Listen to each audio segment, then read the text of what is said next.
Well, they were so fed up, like I was. So, I'm a small business guy who, the previous governor, Martin O'Malley, had raised taxes 43 times in a row.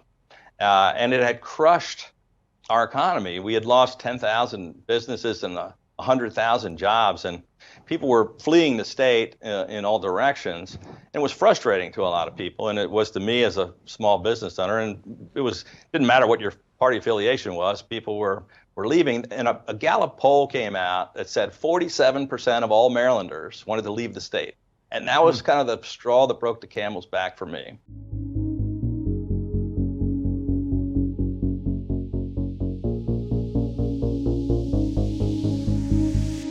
I'm Dave Rubin, and this is the Rubin Report. As always, guys, don't forget to subscribe to our YouTube channel and click that notification bell. And joining me today is the 62nd governor of the great state of Maryland and the author of Still Standing: Surviving Cancer, Riots, a Global Pandemic, and the Toxic Politics That Divide America. Governor Larry Hogan, welcome to the Rubin Report. Well, thank you, Dave. It's really great to be with you. Thanks for having me. My pleasure. That is quite a title of a book. I mean, Yeah. You have got, your title is a book unto itself. Right. Which I thought would be well, an you made it all the way through, so I was impressed with that. So thank you. I've become a master of the teleprompter. But actually, I thought that would be an interesting place to start because the book is coming out this week. And you actually made a whole bunch of additions to the book because of what's happening right now. So I thought that might be the right spot for us to kick off here. Yeah, Dave, it was already kind of a long title to begin with because we were trying to cover a lot of important topics, and I was covering, when I was elected, kind of overcame, I was the biggest upset in America in 2014 in a very blue state. I was immediately hit with dealing with riots in Baltimore and then life-threatening cancer. And, we a lot of interesting stories to write about. I really wanted to talk a little bit. It's not a heavy political read, but I wanted to talk a little bit about the divisive politics today and some of my thoughts on where we ought to be heading. And we put together this book sort of, February time frame when we were finished with it. And it was going to come out a little earlier. And then the pandemic, we kind of put it on hold and asked the publisher to hold it. It would only hold it until now. And they asked us if we would add some more current activities because I was dealing with this crisis. And we added about 5 chapters on the pandemic. And I think it makes it kind of more interesting. And I tell some pretty straightforward stories about what we've been dealing with. But I'm hoping people will find it interesting. Yeah, so I want to go into each of the specific topics that you break down in the title, but let's start with the pandemic stuff because as you just mentioned, you are a Republican governor of a largely blue state. If I'm not mistaken, only 2 Republican governors have ever been reelected in Maryland in its entire history.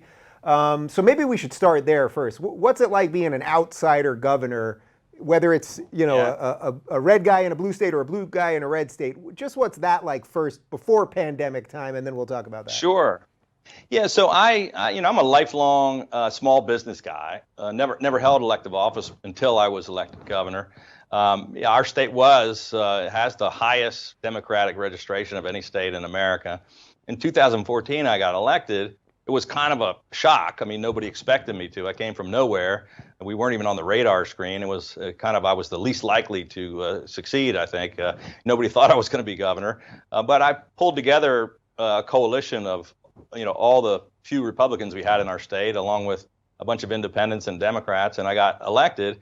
And then I'm governing in a state that's a fairly liberal Democratic state with a legislature that's 70% Democrats in both chambers. Every single statewide elected official is a Democrat. I'm only the second Republican in 50 years to be elected and the second one to be reelected in 242 years. So I think one of the things I've learned in a situation like that is that you've got to figure out a way to work with people on the other side of the aisle. And it may be different if you're, say, a Republican in a red state or you're a Democrat in a blue state. You don't have to develop those relationships, and you don't have to maybe compromise or find a way to reach that middle ground, where you can all work together. So maybe out of necessity to get things done, I had to be more pragmatic and figure out how do you reach common sense solutions and actually fix some problems. And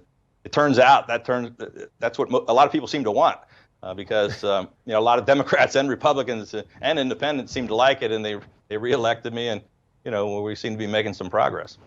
Are you telling me that people vote you guys in to fix problems? Is that what it's all about? I know, Dave, it sounds like a strange concept in politics today because we don't see a lot of that. But I really do think it's what a lot of people want. I mean, we can talk about the politics on the right and the left. I think most people, regardless of where they fall on the spectrum, they really do want the people they elect to office, regardless of which side of the aisle they come from. They just want people to get to work and get things done. And I think they're frustrated with the political process and the fact that they see a lot of divisiveness and dysfunction. They don't think people are getting the job done. You mentioned that you were a small businessman before going into politics. My sense is that the future of politics, probably on either side, although I think probably more on the Republican side, is that the day of the long-term politician, the guy who comes up through the system, is over, and that the future will be people who built their own businesses, who innovated, maybe were in the tech world, that those will be the future politicians. Do you think that gave you a unique way of looking at the world that has been relevant for governing? Well, first of all, I agree with you. I think that is what we're going to see. It's what we should see. I mean, I've, for a long time, sort of been arguing against career politicians who spend their entire, professional lives in elective office. And I think it's what the founding fathers originally had in mind, about people just leaving whatever it was they normally did and going in and serving for a while in public service. I actually, I'm the chair of the National Governors Association and active in the Republican Governors Association. And a lot of my colleagues have similar profiles and backgrounds. Not all of them, in fact, many of them are not lifelong politicians. Many of them have business backgrounds. And I think it may be a sort of a new phenomenon, but I'm not alone in that regard. And I think maybe in the governor's races, you may send somebody off to Washington that's, been a politician, but when you're deciding who the CEO or the chief executive is going to be to run your state, they want to pick somebody that's kind of competent and able to run things and get things done. And so you see a lot of business backgrounds in the folks that are running the states. Yeah, and I think it's helped me a lot. I mean, I knew a little bit about government and I knew some stuff about politics, but the business background, my whole career was about trying to bring people together to get things done. And it turns out that's actually a valuable thing to have in government too. You don't say. Accomplishing stuff and getting strange. Things done. Nobody ever figured that out before. Do you find Maryland to be a particularly unique case these days because of the proximity to Washington, D.C., where so many of the longtime bureaucrats and the people that have just been in the system forever, a ton of them live in Maryland, obviously, and that maybe filters a little bit of what the political life is like there?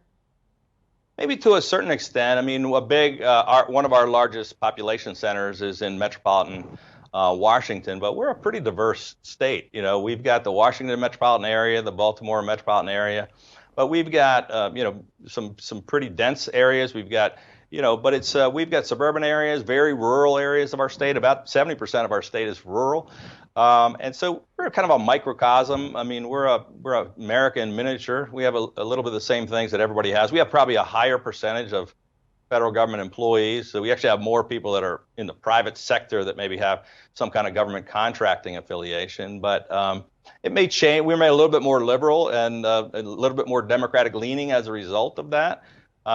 It made it more challenging for me to get elected. But, we've been able to win over some of those folks, which is common sense. What was going on there before you were elected that a blue state would say, let's let this guy in who's not a career politician, who's cobbling together this kind of strange coalition? Well, they were so fed up, like I was. So, I'm a small business guy who, the previous governor, Martin O'Malley, had raised taxes 43 times in a row.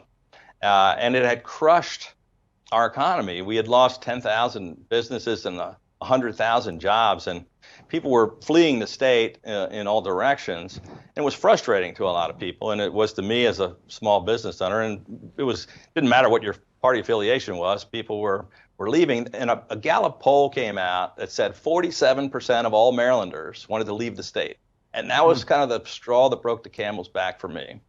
We were 49th out of 50 states in economic performance. So I was frustrated enough to do something crazy, like say, I've had enough, I'm going to run for governor. And it was to the point where Democrats said, I'm a lifelong Democrat. I've never considered voting for a Republican in my life, but this guy's starting to make sense. And I focused on the economic issues and talked about, we were going to cut taxes and regulations and focus on growing our private sector and trying to put more people back to work. And it's exactly what we did. We had the biggest economic turnaround in America. We had more businesses open and put more people to work than ever before in the history of the state. And we got things done even with our Democratic legislature. Do you think, bottom line, when you get rid of all the other issues that you're dealing with all day, that if you as a governor can keep the economy chugging and keep people at work, that you've basically done your job?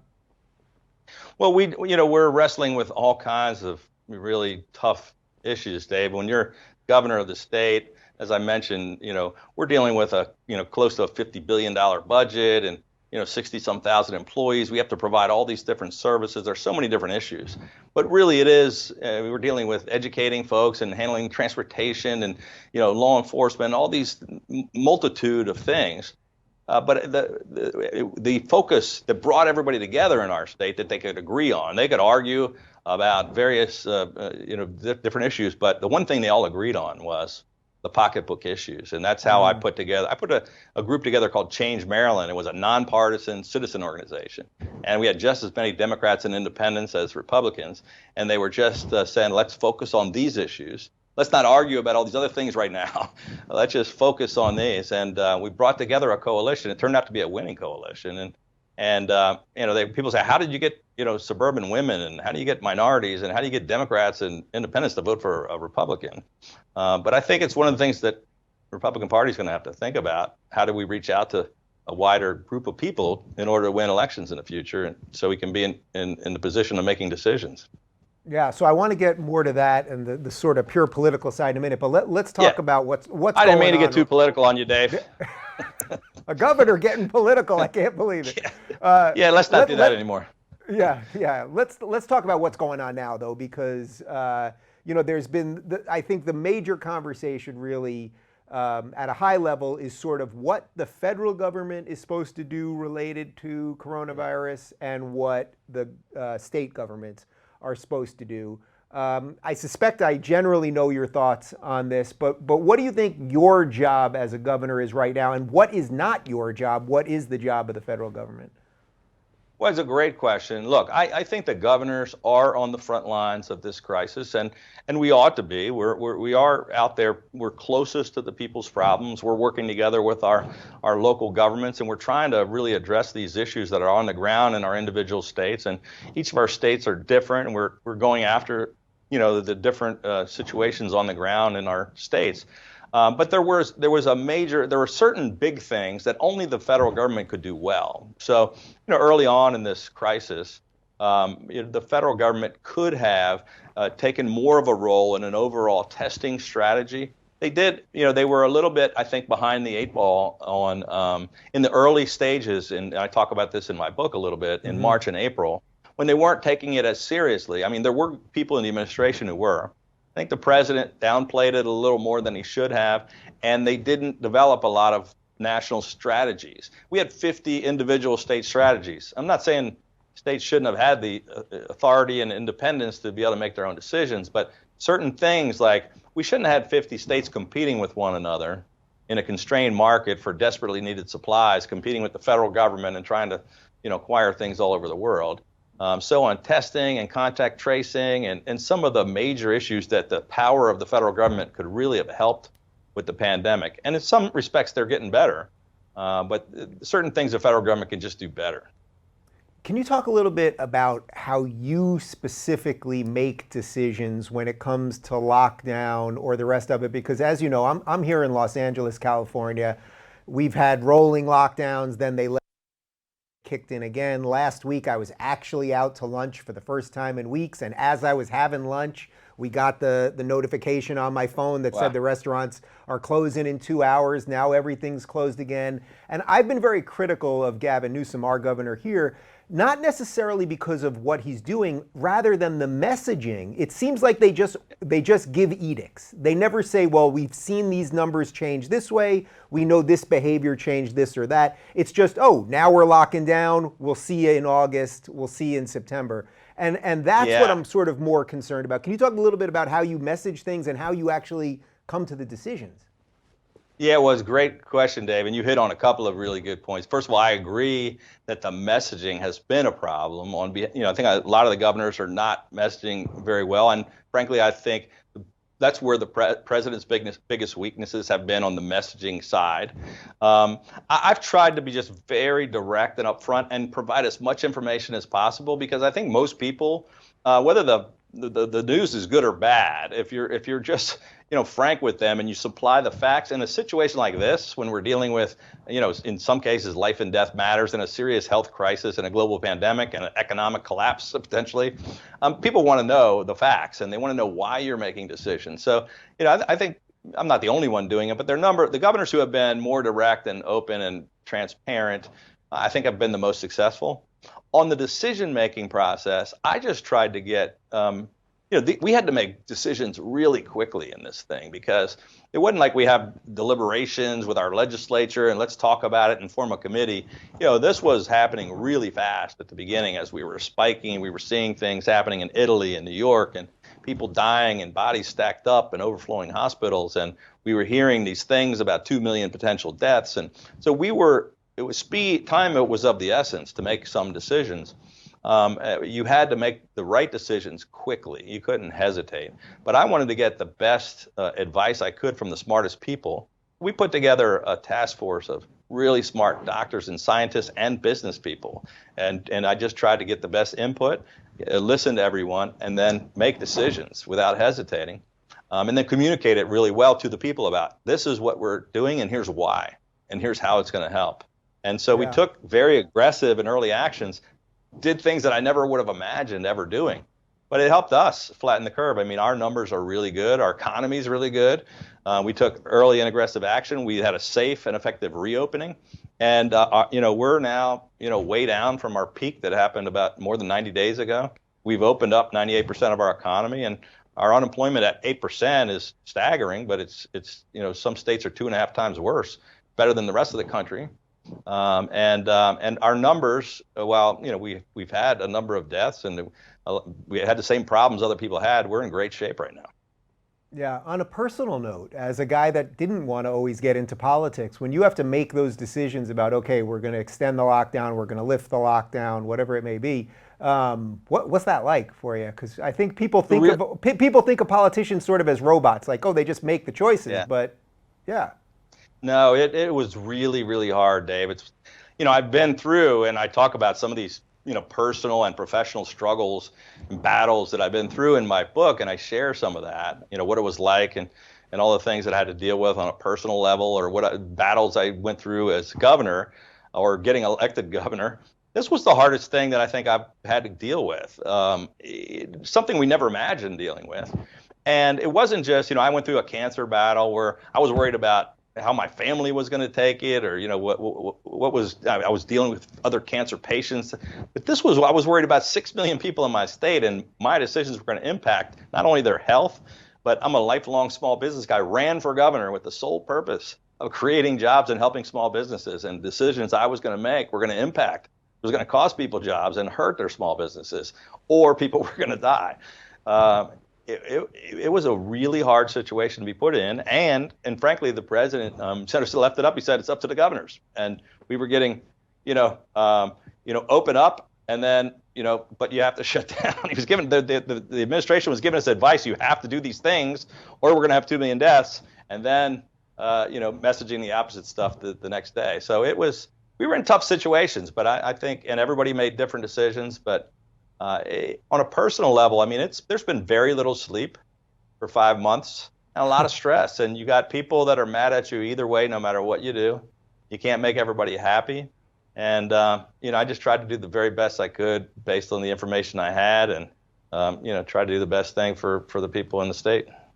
Yeah, so let's talk about the other thing that's going on, because there is another thing going on. There's always a lot of things, but there's sort of two main ones Yeah. going on at the moment. And the second one, obviously, is, I guess the best way you describe it is either the racial unrest or the protesting or the rioting, just the whole conversation we're having, the toppling of monuments. Now, again, you're in Maryland, DC's right there, awful lot of monuments, awful lot of history is right in your backyard.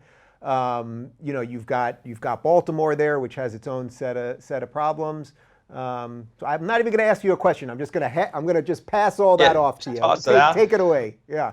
Yeah, well, that's we're just going to let me tee it up, and so you look at the title of the book, it's like riots, cancer, riots, global pandemic. I dealt with this, and I talk about this a lot, and there's real parallels to what's going on right now with the riots, the violence, the unrest, the protests, however you want to describe. There's a little bit of all of that going on across America in different cities. In 2015, right after I became governor. I'd only been governor for 89 days, and we had the worst violence in 47 years break out in our largest city in Baltimore after the death of Freddie Gray.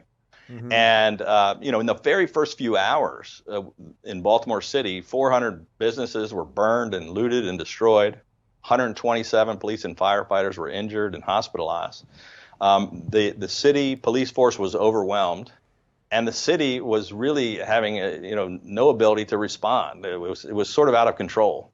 And as governor, I declared a state of emergency, sent in 4,000 members of the National Guard and 1,000 police officers into the city. We allowed peaceful protests to go on for a week. We shut down the violence. We stopped the burning, the looting, and all the damage that was being done. And, I write about this I think I have 5 chapters on this in the book. I walked the streets of Baltimore for a solid week to listen to people. I was hugging people who lost their businesses and their homes. I was meeting with community leaders. I was talking to faith-based leaders. I was walking the streets where Freddie Gray's neighborhood. I was dealing with the crisis, but also trying to lower the temperature. And I think we found the balance of, I call it, Reagan's peace through strength. We sent enough people in there to keep the citizens safe, to not allow the violence and destruction without further inflaming, the anger and violence by moving too aggressively. We just, if you were protesting in the streets, it was okay. If you're throwing rocks and setting things on fire, we're going to arrest you. And I think the mistakes that were made in some of the large cities today by just letting, mob rule take over and just not to respond at all is a big mistake. There are obviously legitimate frustrations in the Black community, and I was very proud of actually Baltimore this time, as we're seeing things erupt everywhere. It was mostly very peaceful protests. Without the violence and destruction this time. And I think our police, state police, National Guard, and city police in Baltimore did a really good job. And I think the citizens here did a good job. They were actually pointing out the handful of, violent folks that weren't even from the city and saying, hey, stop this. They wanted to just peacefully express their frustrations. But it's something we've got to get a handle on, and I understand both sides of the argument, but I talk about this extensively in the book. I think we've got to find the way to get this under control while addressing some of the concerns. How miserable of a decision is it for you when something's going down in one of your cities, in this case Baltimore, where you have to then bring in the National Guard or something else, where I know it's your preference to let the mayor hopefully do his or her job and make sure that they take care of business. But as we're seeing in a lot of these states right now, we're really seeing it in Portland right now, the mayor seems either unwilling or unable to do anything. Yeah. And now we've got in effect, we've got federal troops in the streets of Portland. Yeah, it's they're making the mayor, I think, by not taking action early, I think they made a mistake. And it wasn't, I was very prepared for that. I kind of saw what might be happening. Our team we stood up the Maryland Emergency Management Agency in about a week in advance. We saw things potentially bubble up a couple days earlier. I was ready with an executive order, already prepared. I've been in constant contact with the city. It's the first violence that broke out. I was on the phone with the mayor saying, this doesn't look like you have it under control. I took action within a matter of hours to come in and back up the beleaguered police that were overwhelmed in the city. And I think, that early and aggressive action, again, it's sort of like this pandemic. There's no time to delay and hesitate and to be too passive. But again, we didn't go in there and aggressively, cause, further escalation of the problem. We just went in there to keep the citizens safe, and they're very appreciative of it. The people in Baltimore were like, thank you, because they were scared. They were really worried about this violence and the people trying to take over their city. Are you hearing from just regular people that they're really worried about the sort of mob rule that seems to be taking effect, regardless of whether you're for statues staying? The fact that they are just coming down all over the place, as opposed to let's vote and make a decision or have some process related to the law. I mean, whether you want them down or not, I think most people agree that tearing them down is not legal, right, at the very least. Are regular people bringing that up to you, that the rule of law seems to be up in the air at the moment? Well, to me, I'm shocked that this is even a debate, really. I mean, we did have, although I was praising Baltimore this time about the lack of violence, we did have a situation where in Little Italy, we had a smaller group of folks tore down a Christopher Columbus statue. Now, I'm not here to debate the merits of whether Christopher Columbus was a great guy or not, but there's no way that we should encourage mobs to be able to tear down whatever piece of art or history that they want to, instead of going before the city council and arguing why they think they maybe should put that in a museum or do something else. We actually had a city councilman member in Baltimore, while they were tearing down that statue, that tweeted something like, maybe they should consider going down and tearing down another statue that was built to honor fallen police officers, a memorial that was put up by the families of, it was just unbelievable that we're having these kinds of discussions. I understand the debate about some of these statues. Maybe we really should take a look at, making a decision to remove them. And I think that's an argument and a discussion we definitely should have. And some of them, I understand why they may be offensive to some folks. But you can't just allow mobs to decide which ones they want to tear down. Yeah, well, we seem to be in this sort of mob moment, I suppose you could call it. Yeah. What are you seeing between the tension right now between the Republicans and the Democrats? You strike me as what I would say is a pretty moderate Republican. You can assess that statement however you like, but that's what you strike me as. What I'm worried about is that, I don't know how much you know about me, but I was a lifelong Democrat, lefty, progressive until the last couple of years. I know. And then you saw the light. And here we are, right? And here we are. But what I am worried about is that my former side, so to speak, and I don't like doing it in sides, but there's only so many ways we can talk about these things, that my former side, that it seems like if you don't go fully woke, if you don't go fully to where the Bernie AOC energy is, that they're just going to take you out. And are you seeing that at a state level too?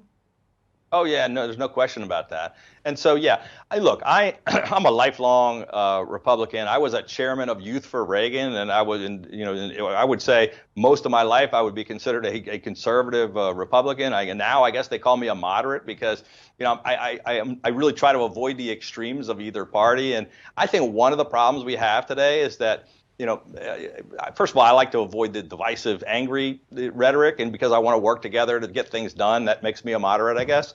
I don't think, trying to get things done and finding compromise, is a dirty word. Compromise isn't a bad thing. Doing nothing is a bad thing. Getting nothing done. Standing up, I'm going to stick to my principles, but I'm not going to accomplish anything. But right now, I think the Democratic Party is moving too far to the left. And I think the Republican Party is now shrinking their base down to not appeal to enough people. And there's a growing number of people that are either moderate or right of center, left of center, who are somewhat frustrated with the entire, political process, and they're like, this is the best we can do, and they're not really on the extremes of either party. You see polling that says maybe 15% consider themselves very progressive or very conservative on each side, and everybody else is somewhere in the middle.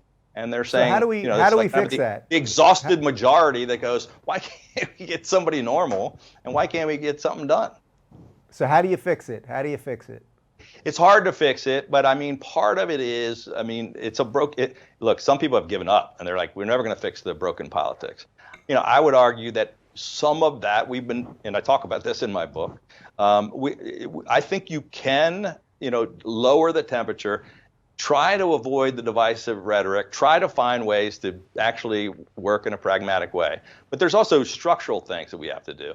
We got to get rid of gerrymandering, and the way our primary process works, only the people on the extremes win the primary. There's no competitive races anywhere in the general elections typically, and we end up with people in Congress that are not ever going to agree on anything and not ever meet in the middle on anything. So I think we've got to kind of work on how do we elect people that are willing to go down and work together and get. I think people are frustrated, whether they are on the right or the left, about the fact that nobody can get anything done.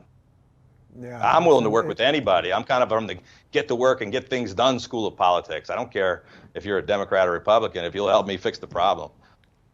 Yeah, and that's sort of been your position with Trump, right? Because you've obviously, even here you've been critical of some of his responses, but then there's some other things that you think he's done pretty well. Yeah, no, well, look, I've never been one of those people. You've never seen me as one of the guys that's on constantly criticizing the president for no reason. Never done that. Never been going after him in a personal way. There's plenty of people on TV that'll do that constantly. But I'm not one of those Republicans that's afraid to speak up if I disagree, which, a lot of them are. I just pretty much I tell it like it is. I respect when I praise the president when they do something right, and I agree with him when I think he's in the right on something. But I always say if they haven't done something well, I'm not gonna just sit down and shut up and keep it to myself. And there are a lot of Republicans who agree with me, but they're afraid to say it. Does it ever sort of kill you that a nice guy like you, that Trump was willing to do all the things that maybe somebody like you wouldn't have done? And when I say someone like you, I mean someone like me too, that there are sort of more moderate people that maybe just won't do the things that it takes to win at that level. It's not even a judgment, it just sort of is, that we're all sort of wired a little differently, we all take the temperature of the room a little bit differently. Look, I'm willing to stand up and fight for the things that I believe in, but I'm not for divisiveness and dysfunction. And I would argue that people like me, and we look at our record over the past 6 years, we've been more effective and can get more things done.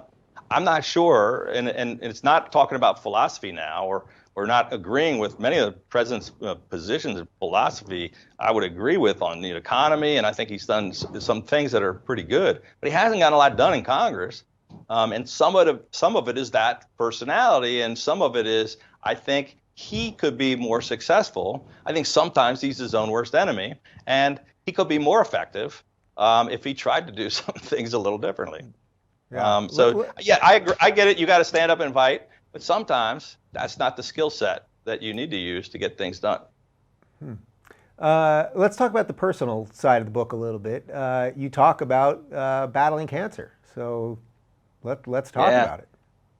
Yeah, so I talked about the riots. That was right after I became governor, and I went through that. I'd been through my first legislative session, which is a 90-day session here in Annapolis, and I was on my first trade mission to Asia. I went to Korea, China, and Japan. I noticed a lump in my throat, and I was feeling some aches and pains, and I decided to go to a doctor to check it out. I just wasn't feeling terrible. I just felt a little run down and a few things that I noticed. And I had 3 doctors come in and tell me that I had very advanced and aggressive cancer. From my neck to my groin, I had 50-some tumors. And it was a rapidly growing, life-threatening, large B-cell non-Hodgkin's lymphoma. And it was pretty grim news. They told me I'd been governor for 5 months. It was Friday of Father's Day weekend when I got this news, and I had to go home and it hit me out of the blue. I had no idea, that this was going on. I don't know how these things were growing inside of me, and I didn't know. I'd been through all that work, winning the campaign, going through all that, really working hard, 10, 12-hour days, 7 days a week, and still working like Energizer Bunny. But the hardest part was, how am I going to explain this to my family? I went home and told my wife and my 3 daughters and who were there for Father's Day weekend, and then I had to explain it to my 80-year-old dad who was over for Father's Day, and then I went and had to explain it to my staff who had worked so hard and just helping us put the administration together, and then I had to tell the 6 million people in Maryland who just put their faith in me. And it was a difficult thing. I was going through 24-hour-day chemotherapy. I went through about an 18-month battle. I was very open and transparent. I shared everything I was going through, and it was an incredible. I think I have a different perspective on life. It made me realize the important things, and I got to meet some incredible people who were going through much tougher battles than mine, and got to meet their families, and it's a whole nother focus for me. And even if I'm not governor, it gives me, I'm going to continue to fight to help, raise awareness and raise money for these terrible diseases. So many people are touched by cancer. Everywhere I go, because of my experience, people know about it, and they'll share their story about what they went through, or their spouse, or their child, or one of their parents, or somebody you love has been through this before, and it was pretty incredible. Yeah. Did you think about not coming back even once you were on the other side, just because you didn't want to deal with the stress or anything like that? They asked me at my very first press conference when I announced this news, and I'll tell you a funny story. I had to do a biopsy surgery. They had to take a lymph node out from under my arm, and the doctor said, you're going to be fully under anesthesia. We're going to give you some pretty serious painkillers, so you just got to go home and rest. And I said, well, I can't go home and rest. I got to go do a press conference. And he says, oh, you can't do a press conference. You're going to be out of it. And I go, well, I have to, because I'm going to go in to start my 24-hour chemo. And he goes, they're not going to ask you questions at this press conference, are they? And I go, yeah, pretty sure they're going to ask me questions. So I stood up there and took questions, and they were like, are you going to resign? Is the lieutenant governor going to take over? What happens if this, and what happens if that? And I was sort of on truth serum, because I had all these drugs in me, and it sounded like I was telling my family in my living room. I just told the whole public exactly what was going on. But I never thought about resigning. I'm like everybody else that went through cancer. I still had to try to do my job, and I was working from the hospital bed. They were feeding me full of so much drugs, and I was doing steroids, and I was up all night, so I was actually working more from the hospital. I was texting all night and telling people, get this done and get that done. Well, listen, I know we're tight on time here, so my final question, since you are in Annapolis, and I mentioned right before that I get to Annapolis pretty often, do you know the name of that Mexican joint on Main Street in Annapolis? They've got some of the best margaritas and tacos I've ever had, and I've been trying to think of the name the entire time I'm talking to you. I guarantee one of your staff knows. Well, one of the staff, what's the best place on Main Street? The Mexican joint, that little Mexican joint. There's a whole bunch of them. They do street tacos. Oh, it's just great. Yeah, but I don't know, but I'll tell you what, when you come into Annapolis, we're going to take you there. We're going to find out, and we're going to get you there. We're going to get some margaritas when I see you here in Annapolis. That would be a pleasure. Absolutely. Governor Larry Hogan, thanks for doing this, and good luck. Hey, Dave, thank you. Thank you. I enjoyed it. All right, and if you guys know someone who could appreciate a different viewpoint, be sure to share this video by clicking the share arrow below. Thanks again, Governor. If you're looking for more honest and thoughtful conversations about politics instead of nonstop yelling, check out our politics playlist. And if you want to watch full interviews on a variety of topics, watch our full episode playlist all right over here. And to get notified of all future videos, be sure to subscribe and click the notification bell.